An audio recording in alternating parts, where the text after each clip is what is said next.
My name is Elizabeth Munn and I'm the Managing Director of International Education.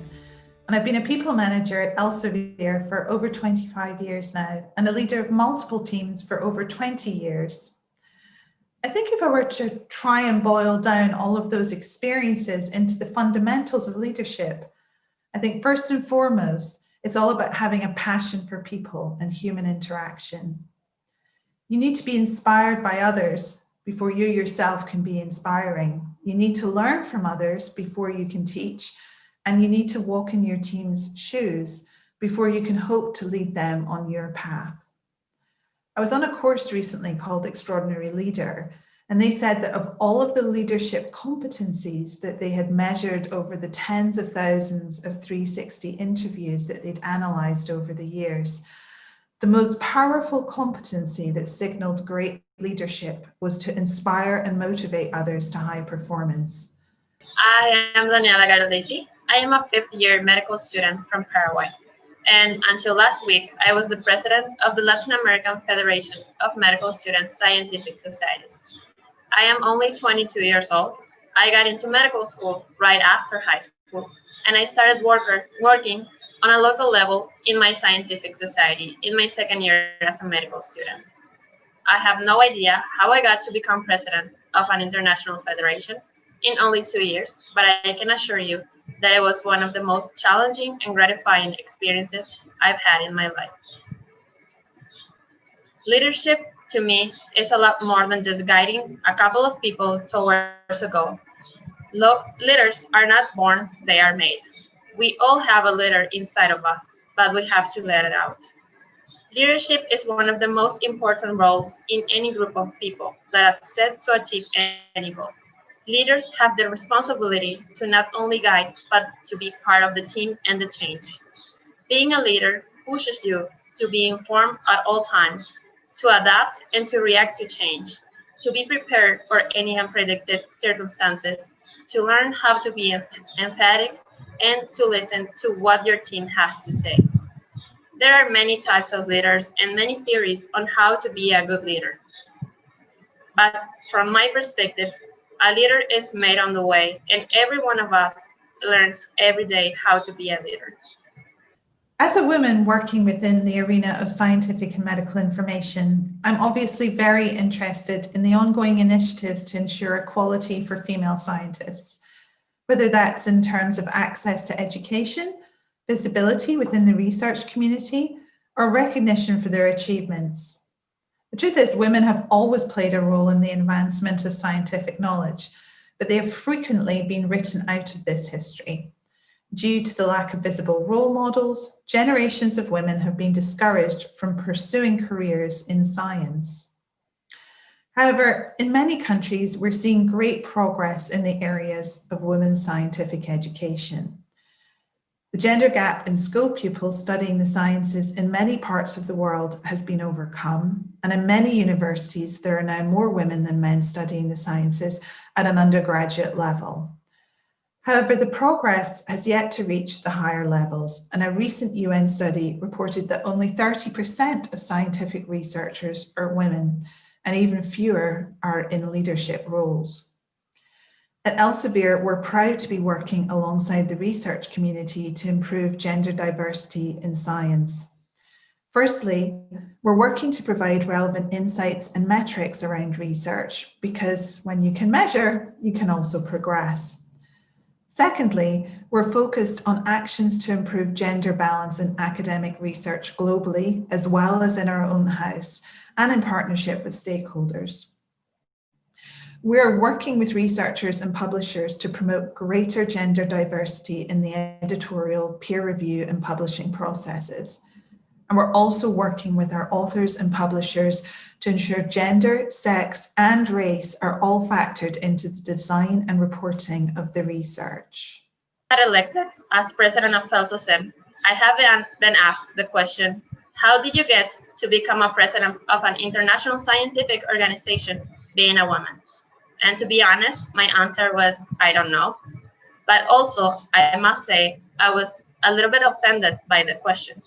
But if you think about the context that we live in, it is a really normal question.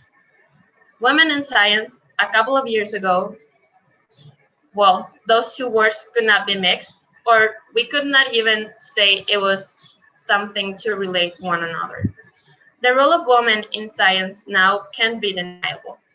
Though we achieve great things toward giving a woman a place in science, there's still a long way to go.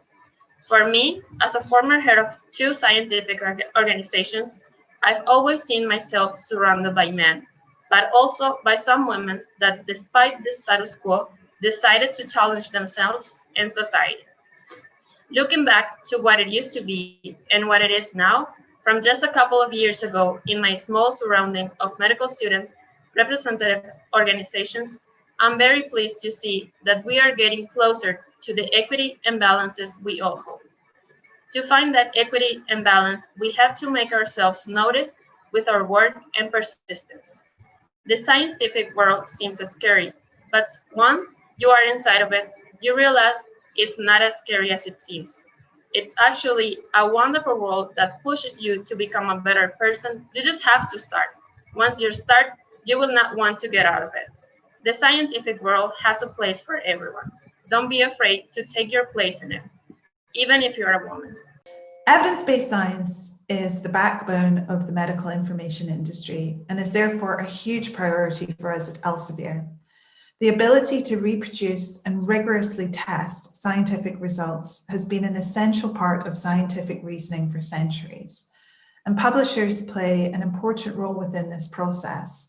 And we're hugely respectful and mindful of the responsibility we have to protect this element of scientific endeavor.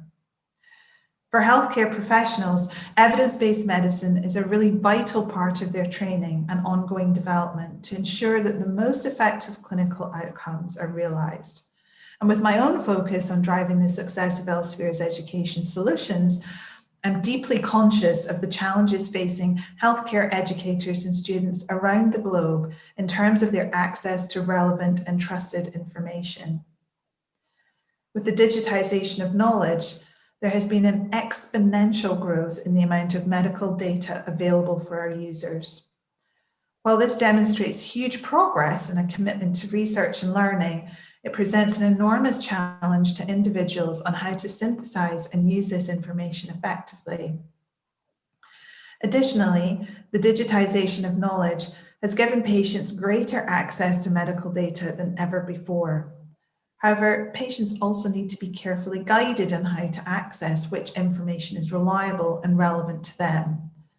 An important responsibility for any healthcare professional in the current climate, this is especially important. We all know that popular media and political pressures are undermining the value and necessity of science to advance our understanding of the world. Evidence-based science is the backbone of the medical information industry and is therefore a huge priority for us at Elsevier. The ability to reproduce and rigorously test scientific results has been an essential part of essential reasoning for centuries. Publishers play an important role within this process, and we're hugely respectful and mindful of this responsibility that we have to protect this element of scientific endeavor. For healthcare professionals, evidence-based medicine is a really vital part of their training and ongoing development to ensure the most effective clinical outcomes. With my own focus on driving the success of Elsevier's education solutions, I'm deeply conscious of the challenges facing healthcare educators and students around the globe in terms of their access to relevant and trusted information. With the digitization of knowledge, there's been an exponential growth in the amount of medical data available for our students and educators. And while this demonstrates huge progress and commitment to research and learning, it presents an enormous challenge to individuals on how to synthesize and use the information effectively. Additionally, the digitization of knowledge has given patients greater access to medical data than ever before. However, patients also need to be carefully guided in how to assess which information is reliable and relevant to them. That's an important responsibility for any healthcare professional. In the current climate, this is especially important as popular media and political pressure are undermining the value and necessity of science to advance our understanding of the world. American Federation of Medical Students Scientific Society was founded 35 years ago, dreaming to change health systems and medical education through science. We built a platform to empower medical students in Latin America to enter the scientific world, to challenge the status quo, and to do a little bit more than just study what teachers tell you and what's needed to pass the subjects to become a doctor. We've tried for many years to give all the tools necessary to medical students to be more aware of the reality that surrounds them and the reality of the world in terms of science and health, giving them the tools to act locally and to try to become a better person, a student and professional every day. We started with just a handful of members and some crazy partners that believe in us. Now, we are more than 17,000 medical students from all Latin America, being represented by our federation, and that have a space to share their knowledge and to learn. We have now several partners, not only from Latin America, but also from other continents.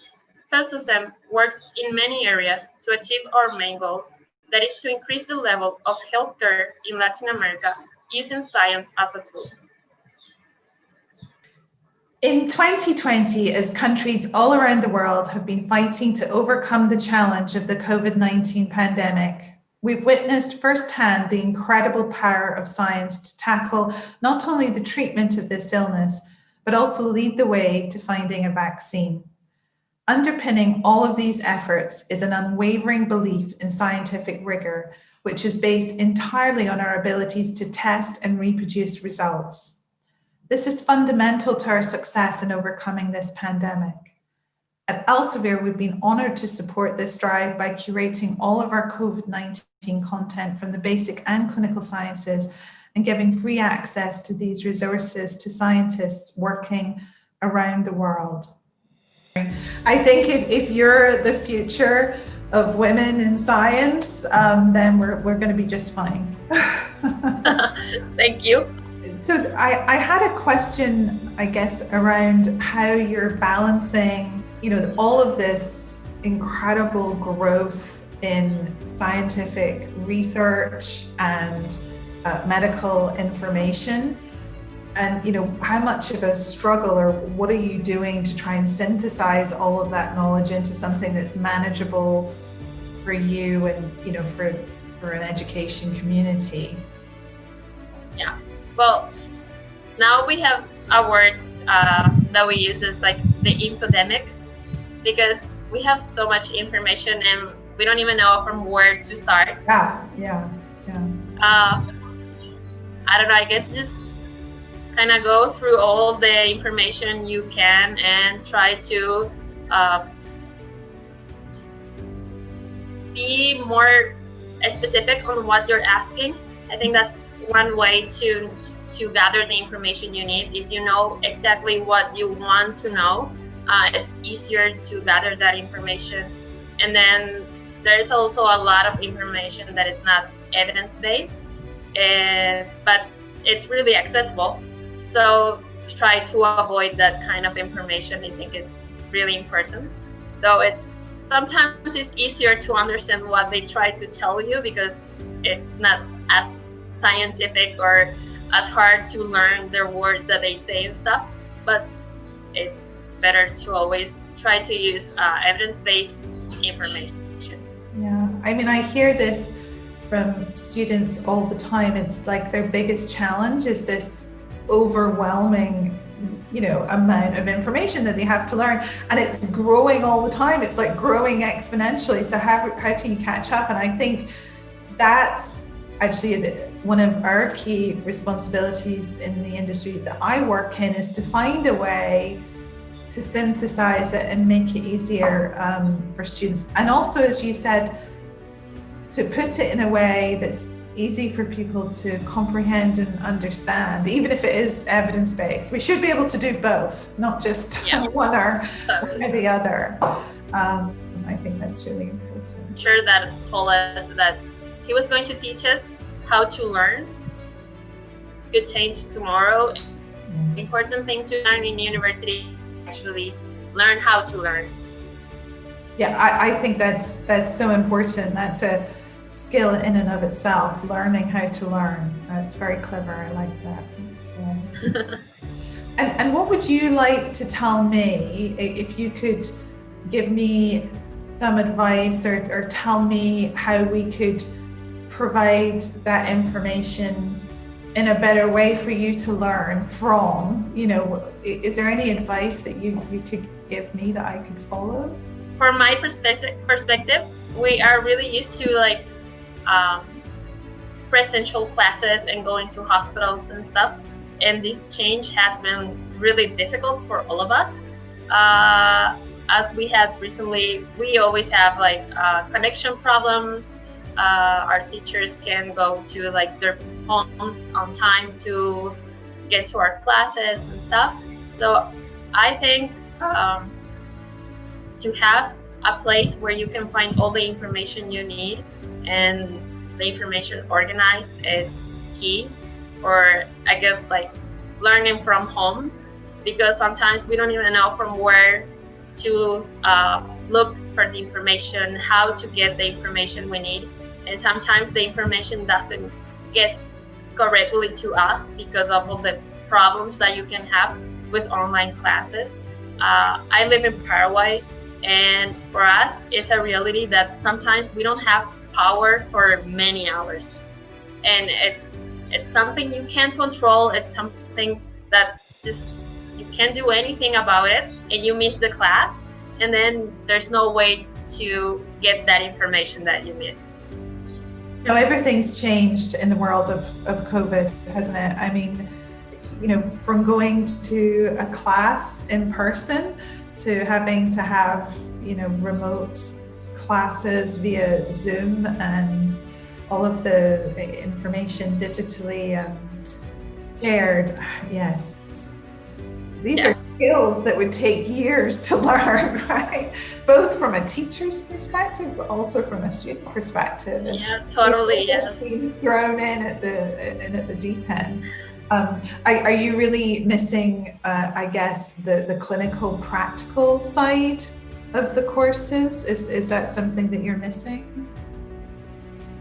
We are missing that. Simulation, for example, in Paraguay is something really new, and there are only few universities that have access to simulation. And even us, in my university, for example, we have simulation, but we can't go to the university because we're too many, and there's no way we can actually use the hours we need to learn the skills and to have like something.